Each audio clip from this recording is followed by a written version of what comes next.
అనగనగా ఒక అందమైన గ్రామం. ఆ గ్రామం పేరు నందీపురం. చుట్టూ పచ్చని పొలాలు, దూరంగా కొండలు, సాయంత్రం పడితే పక్షుల కిలకిల రావాలు. అంతా చాలా ప్రశాంతంగా ఉండేది. ఆ గ్రామంలో జీవితం చాలా సాదాసీదాగా ఉండేది. ఉదయం రైతులందరూ పొలాలకు వెళ్ళేవారు. మహిళలు బావి దగ్గర నీళ్లు తీసుకునేవారు. పిల్లలు పాఠశాలకు వెళ్ళేవారు. రాత్రి అయితే ఆ గ్రామం నిశ్శబ్దంగా మారిపోతుంది. కానీ ఆ ప్రశాంతమైన గ్రామానికి ఒక భయంకరమైన రహస్యం ఉంది. ఆ గ్రామం పక్కనే ఒక పెద్ద అడవి ఉంది. ఆ అడవిని గ్రామంలో అందరూ చీకటి అడవి అని పిలుస్తారు. ఆ పేరు విన్నప్పుడే కొంచెం భయం వేస్తుంది. ఎందుకంటే ఆ అడవి గురించి గ్రామంలో చాలా విచిత్రమైన కథలు వినిపిస్తాయి. గ్రామ పెద్దలు ఎప్పుడూ ఒకటే మాట చెబుతారు. సూర్యాస్తమయం తర్వాత ఆ అడవిలోకి ఎవ్వరూ వెళ్ళకూడదు. ఎవరైనా అడిగితే ఎందుకు వెళ్ళకూడదు అని వాళ్ళు కేవలం తల ఊపుతారు. ఎవ్వరూ పూర్తి నిజం చెప్పరు. కొంతమంది చెబుతారు ఆ అడవిలో భూతాలు ఉంటాయని. మరికొందరు చెబుతారు అది శపించబడిన ప్రదేశమని. ఇంకా కొందరు చెబుతారు ఆ అడవిలోకి వెళ్ళిన వాళ్ళెవ్వరూ తిరిగి రాలేదని. ఈ కథలు విన్నప్పుడు గ్రామంలోని పిల్లలందరూ కూడా భయపడతారు. సాయంత్రం అయ్యేసరికి అడవి వైపు ఎవ్వరూ వెళ్ళరు. అంతా అడవికి దూరంగా ఉండిపోతారు. కానీ ఒకరోజు ఆ గ్రామానికి చాలా సంవత్సరాల తర్వాత ఒక యువకుడు తిరిగి వచ్చాడు. అతని పేరు అర్జున్. అర్జున్ చిన్నప్పుడు ఈ గ్రామంలోనే పెరిగాడు. కానీ చదువు కోసం నగరానికి వెళ్ళిపోయాడు. అక్కడే చాలా సంవత్సరాలు గడిపాడు. నగరంలో చదివి అతను చాలా విషయాలు నేర్చుకున్నాడు. విజ్ఞానం, తర్కం మరియు నిజం అంటే ఏమిటో తెలుసుకున్నాడు.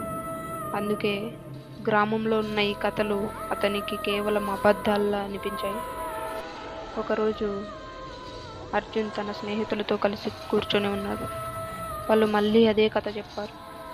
చీకటి అడవికి రాత్రి వెళ్ళకూడదని. అర్జున్ నవ్వుతూ అన్నాడు, ఇది 2026, ఇంకా భూతాల కథలు నమ్ముతున్నారా? కానీ వాళ్ళు మాత్రం చాలా సీరియస్గా చెప్పారు. అర్జున్, మేము సరదాగా చెప్పడం లేదు. ఆ అడవిలో నిజంగా ఏదో ఉంది. కానీ అర్జున్ ఏమాత్రం వినలేదు. అతను ఇవన్నీ మూఢనమ్మకాలు అనుకున్నాడు. కొన్ని రోజులు గడిచాయి. ఒక రాత్రి గ్రామం చాలా నిశ్శబ్దంగా ఉంది. చంద్రుడు మబ్బుల మధ్య కనిపిస్తున్నాడు. చల్లని గాలి వీస్తోంది. అర్జున్ ఒంటరిగా గ్రామం బయట కూర్చొని ఉన్నాడు. అతను ఆకాశాన్ని చూస్తూ ఆలోచిస్తున్నాడు. అప్పుడే అతని కళ్ళకు ఒక వింత విషయం కనిపించింది. ఆ అడవి లోపల నుంచి ఒక నీలం రంగు వెలుగు కనిపించింది. మొదట అతనికి అది తప్పుగా కనిపించిందేమో అనిపించింది. కానీ కొన్ని క్షణాల తర్వాత ఆ వెలుగు మళ్ళీ కనిపించింది. ఈసారి స్పష్టంగా ఆ వెలుగు నెమ్మదిగా కదులుతోంది. అర్జున్ ఆశ్చర్యపోయాడు. అతను నిలబడి చాలా జాగ్రత్తగా చూశాడు. అది ఏమిటి? అతని మనసులో ప్రశ్న వచ్చింది. అది ఒక టార్చ్ లైట్లా కనిపించలేదు. అది మంట కూడా కాదు. ఆ వెలుగు చాలా విచిత్రంగా ఉంది. నీలం రంగులో మెరుస్తోంది. అర్జున్ గుండె కొంచెం వేగంగా కొట్టుకుంటుంది. కానీ అర్జున్ భయపడలేదు. అతను అనుకున్నాడు, బహుశా ఎవరైనా అడవిలో ఉన్నారేమో, లేదా ఏదైనా ప్రకృతి ప్రకాశం అయి ఉండవచ్చు. అర్జున్ కొంచెం ముందుకు నడిచాడు. అడవి దగ్గరికి చేరుకున్నాడు. అక్కడి చెట్లు చాలా పెద్దవిగా ఉన్నాయి. వాటి నీడలు చంద్రకాంతిలో భయంకరంగా కనిపిస్తున్నాయి. గాలి వీచినప్పుడల్లా ఆకులు శబ్దం చేస్తున్నాయి. అర్జున్ మళ్ళీ ఆ వెలుగు వైపు చూశాడు. అది ఇంకా కదులుతోంది. అతని ఆసక్తి ఇంకా పెరిగింది. ఈరోజే నిజం తెలుసుకోవాలని అనుకున్నాడు. అతను ఒక లోతైన ఊపిరి పీల్చుకున్నాడు. అప్పుడే దూరంగా అడవి లోపల నుంచి ఒక వింత శబ్దం వినిపించింది. ఏదో కదిలినట్టు. అర్జున్ ఒక్కసారిగా ఆగిపోయాడు. అతని గుండె బలంగా కొట్టుకుంటుంది.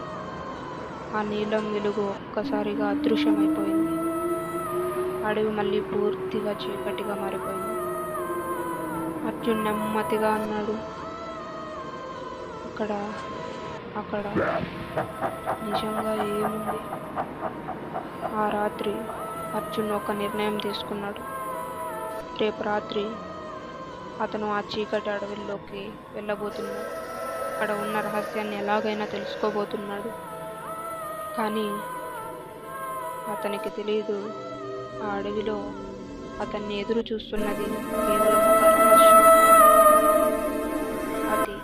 అది అతని జీవితాన్ని పూర్తిగా మార్చబోయే ఒక భయంకరమైన నిజం. ఆ నిజం తెలుసుకున్న తర్వాత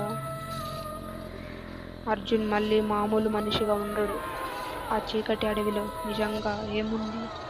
ఆ నీలం వెలుగు ఏమిటి? అర్జున్ అక్కడ ఏం చూడబోతున్నాడు?